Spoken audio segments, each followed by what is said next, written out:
नमस्कार. मी भाऊ तोरसेकर. तुम्ही बघत आहात प्रतिपक्ष. मित्रांनो, सध्या एकूणच देशाच्या राजकारणामध्ये ज्या उलथापालथी चालू आहेत त्यामध्ये SIR म्हणजे स्पेशल इंटेन्सिव्ह रिव्हिजन म्हणजे मतदार याद्यांची छाननी चालू आहे. 12 राज्यांमध्ये चालू आहे. त्याच्या आधी हा विषय बिहारमध्ये सुरू झाला निवडणुकीच्या 2 महिने आधी, आणि त्यावरून कोर्ट कचेऱ्या खूप झाल्या. पण शेवटी निवडणूक आयोगाची बाजू सुप्रीम कोर्टाने उचलून धरली आणि यात मोडता घालण्याचा प्रयत्न करणाऱ्या विरोधी पक्षांचं, प्रामुख्याने राहुल गांधींचं नाक कापलं गेलं. इंडी आघाडीचं नाक कापलं गेलं. आणि एकदा त्यामध्ये आपल्याला मुक्त हस्ते काम करण्याची संधी मिळाली म्हटल्यानंतर निवडणूक आयोगाने देशाच्या अन्य 12 राज्यांमध्ये आणि केंद्रशासित प्रदेशांमध्ये हे SIR सुरू केलेलं आहे. म्हणजे निवडणूक मतदार यादीतली साफसफाई. आता मतदार यादी म्हटल्यानंतर अनेक गोष्टी होतात. आपल्या देशामध्ये अलीकडल्या काळात हे आधार कार्ड आलं, त्याच्या आधी मतदार ओळखपत्र होतं. पॅन कार्ड नावाचा एक प्रकार आहे. या सगळ्यातून त्याच्या सगळ्यात आधी रेशन कार्ड गृहीत धरलं जायचं. म्हणजे तुम्हाला कुठेही पाहिजे, तुम्ही कुठे राहता, काय करता, तुमची ओळख काय, किंवा नागरिकत्वाचा पुरावा म्हणूनही रेशन कार्डचा उपयोग होत होता. पण यामध्ये फ्रॉड होतात, बोगसपणा होतोय लक्षात आल्यानंतर जशा इतर सुविधा उभ्या करण्यात आला, पण भ्रष्ट व्यवस्था असेल तर तुम्ही कितीही अप्रतिम यंत्रणा आणि व्यवस्था निर्माण करा, त्यात गफलत होते. आणि म्हणूनच यातून जे जे काय पर्याय काढले गेले होते त्या सगळ्याला मात देत आणि त्यावर बगल देत जे काय बेकायदेशीर, हे आपल्या देशात 2-4 कोटीपेक्षा अधिक बांगलादेशी असं म्हणतात, आणि ते प्रकरण अजून हातावेगळं होत नव्हतं किंवा त्यावर काही कारवाई होत नाही. यामुळे जे काय रोहिंग्या प्रकरण आलं, म्हणजे म्यानमार बांगलादेशच्या पलीकडे असलेला एक देश आहे पूर्वेला, ज्याचं नाव म्यानमार, पूर्वी ज्याला आपण ब्रह्मदेश म्हणायचो. तिथल्या बौद्ध बहुसंख्य असलेल्या लोकांनी मुस्लिमांना मारून झोडून बाहेर काढायचा प्रयत्न केला. तिथल्या जिहादी प्रवृत्तीला मोडीत काढण्याचा प्रयत्न केला. त्यामुळे तिथून मोठ्या संख्येने हे भुके कंगाल मुस्लिम बांगलादेशात घुसले आणि बांगलादेशातून भारतात येऊन पार पश्चिम बंगालच्या मार्गाने देशाच्या कानाकोपऱ्यात गेले. या सगळ्यांची साफसफाई करणं अगत्याचं होतं. पण आपल्या देशामध्ये पुरोगामी सेक्युलर नावाचा एक भयंकर व्हायरस आहे. तो अशा सगळ्या गोष्टींना आश्रय देत असतो. अगदी आत्ता सुद्धा SIRच्या निमित्ताने कोर्टात गेलेले लोक बघा, आणि त्याच्या आधी CAA म्हणजे परदेशातून भारतात आश्रयासाठी आलेले जे परागंदा हिंदू, शीख, ख्रिश्चन असतील, त्यांना आश्रय देण्यासाठी जो कायदा मोदी सरकारने केला त्याची टांग अडवणारे लोक बघा, आणि आता SIRला आडवे येणारे लोक बघा. तुम्हाला कळतील तेच वकील, तीच माणसं, त्याच संस्था, त्याच NGO. हे सगळंच्या सगळं भारताची हिंदू बहुसंख्या आहे ती कशी घटवायची याच्या कामाला लागलेले होते. पण मी नेहमी माझ्या पॉडकास्टमध्ये, ब्लॉगमध्ये, व्हिडिओमध्ये किंवा इतरांबरोबर बोलताना एक गोष्ट सातत्याने सांगतो, नरेंद्र मोदी या माणसाला समजून घ्या. नरेंद्र मोदी हा अस्सल आणि अव्वल भारतीय आहे, आणि भारतीय याचा अर्थ कुठल्याही अडचणीत आणि गुंत्यामध्ये अडकून न राहता आपलं शेपूट अडकले ते सोडवून घ्यायचं, व्यवस्था सुधारणं, परिवर्तन वगैरे नंतर बघू, ही जी मानसिकता आहे त्याला मी अस्सल भारतीय म्हणतो. मला आत्ता यातून सुटायचंय. हा प्रॉब्लेम माझा सुटला पाहिजे, ज्याला काही अलीकडच्या व्यवहारी भाषेमध्ये जुगाड म्हणतात. म्हणजे काही करून आत्ता अडचणही सुटली पाहिजे, बाकीचं सगळं मग नंतर बघू. त्याला जुगाड मानसिकता म्हणतात. आणि नरेंद्र मोदी किंवा अमित शहा हे जुगाडू प्रवृत्तीची माणसं आहेत. त्यामुळे CIA सीए किंवा एनआरसी हे जे भारतीय नागरिकत्वाच्या दृष्टीने आलेले कायदे होते त्यावर जी काय आंदोलनं झाली त्याचा बिमोड करायचा असेल तर तो बिमोड झाला पाहिजे. भले कायद्याची व्याख्या काय आहे याच्याशी कर्तव्य नाही, कायदा प्रस्थापित होतो की नाही हे सोडून द्या, पण जो हेतू आहे की जे परदेशातून आलेले, आश्रयाला आलेले, परागंदा होऊन आलेले हिंदू, शीख, जैन, ख्रिश्चन जे मूळ भारतीय वंशाचे आहेत त्यांना आश्रय देणं, पण त्यामध्ये मुस्लिमांचा समावेश नव्हता म्हणून तमाशा करण्यात आला. आता पाकिस्तान किंवा बांगलादेश हे जर इस्लामिक राष्ट्र आहे तर तिथे धर्माच्या नावाने छळ होतो म्हणून पळून येणारे मुस्लिम कशाला असतील, पण तिथे त्या मुस्लिमांचं नाव नाही, म्हणजेच मुस्लिमांच्या विरुद्ध हे सरकार कारवाई करतं म्हणून इथल्या मुस्लिमांना भडकवण्यात आलं आणि त्यातून शाही इमाग वगैरे आंदोलन झालं, तुम्हाला आठवत असेल. हे मी आठवण करून का सांगतोय की त्यातूनच SIR हा पर्याय काढण्यात आला.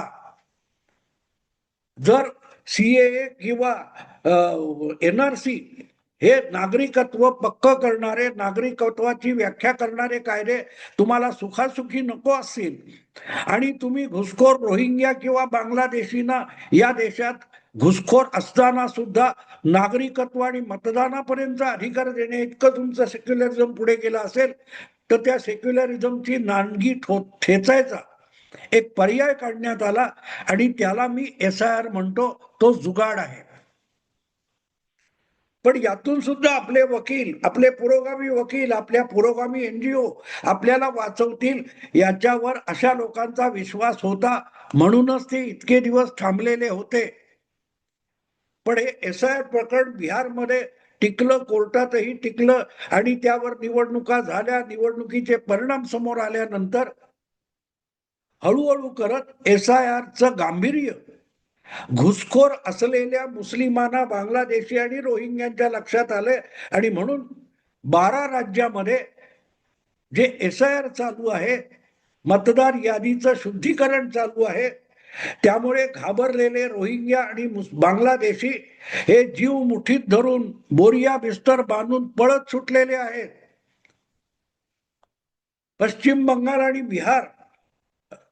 पश्चिम बंगाल आणि बांगलादेश यांच्या सीमेवर हजारोच्या संख्येने बांगलादेशी जे भारतात घुसखोर होते ते आपल्या मायदेशी, आपल्या गावी, आपल्या जिल्ह्यात जाण्यासाठी पळत सुटलेले आहेत आणि इथल्या अनेक शहाण्यांना, पत्रकारांना, बुद्धिजीवांना, विश्लेषकांना हे समजत नाहीये की यांनी घाबरण्याचं काय कारण आहे. आपले अभिषेक मनु सिंघवी आहेत, आपले राहुल गांधी आहेत, आपले टिस्टा सेटलवाड आहेत आणि आपले कपिल सिब्बल आहेत, हे यांना वाचवतील, हे का घाबरून पळतायत.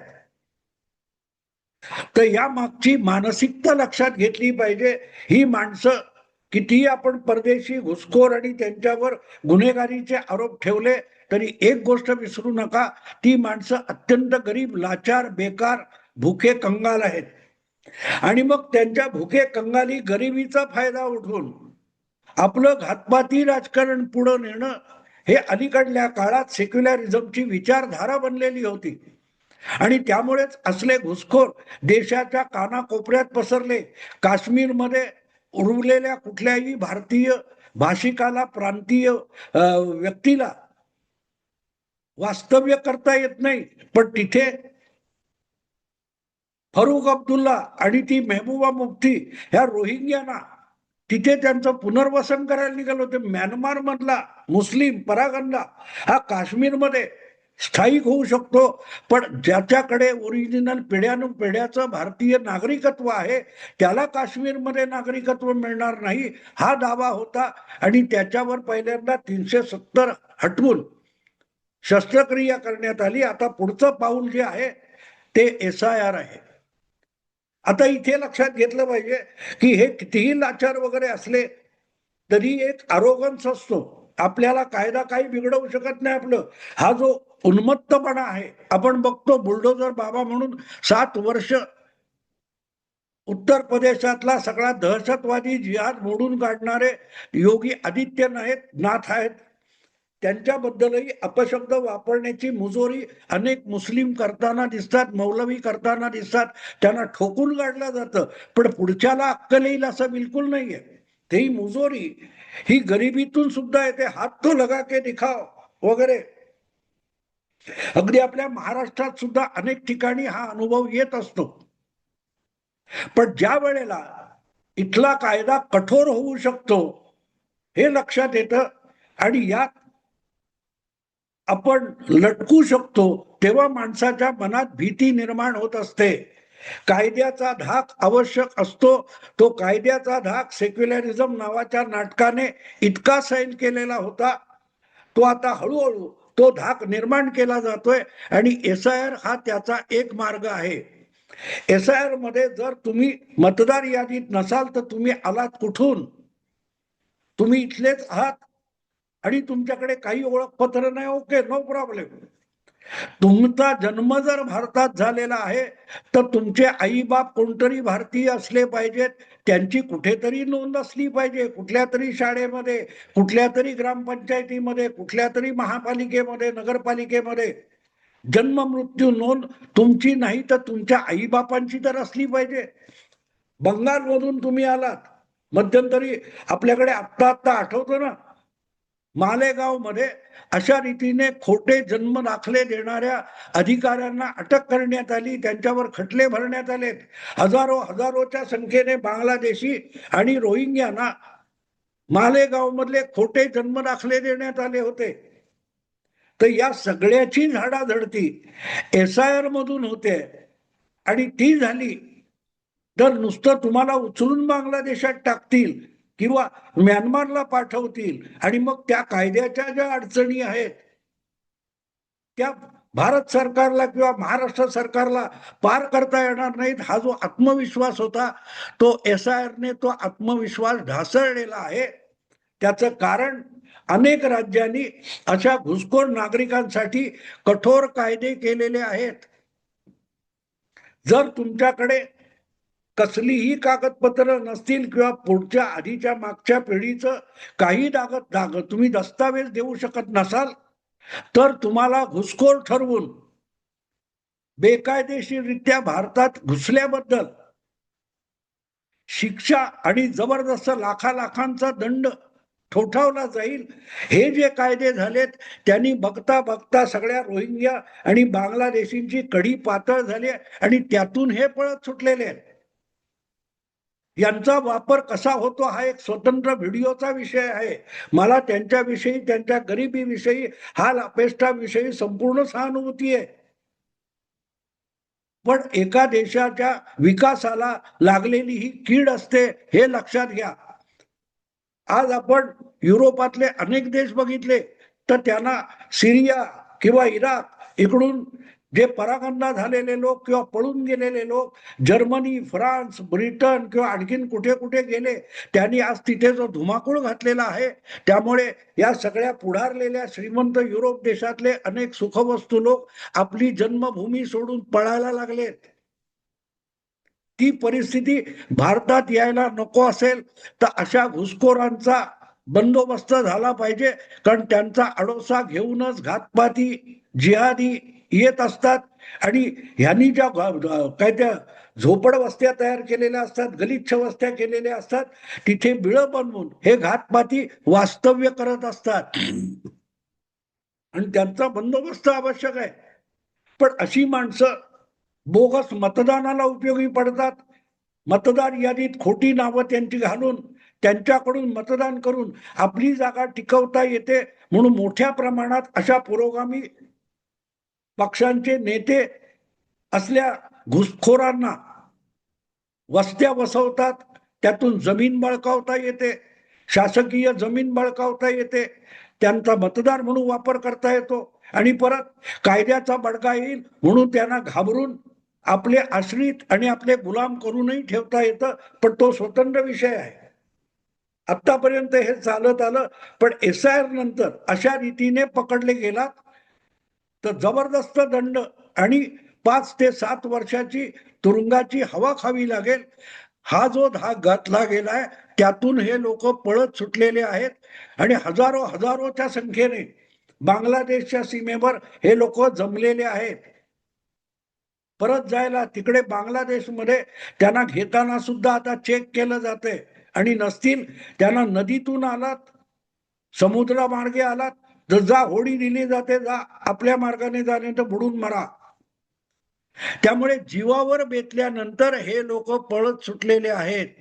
पण येतात कसे, त्यांना वसवले कसे जातात, त्यांचा राजकीय फायदा त्यांच्या लाचारीचा कसा उठवला जातो आणि त्याच्यावर सेक्युलरिझमचा झेंडा कसा फडकत ठेवला जातो, तो एक स्वतंत्र विषय, तो मी वेगळा करीन. आत्ता थांबतो. आवडलं लाईक करा, शेअर करा आणि प्रतिपक्षाला सबस्क्राईब करा.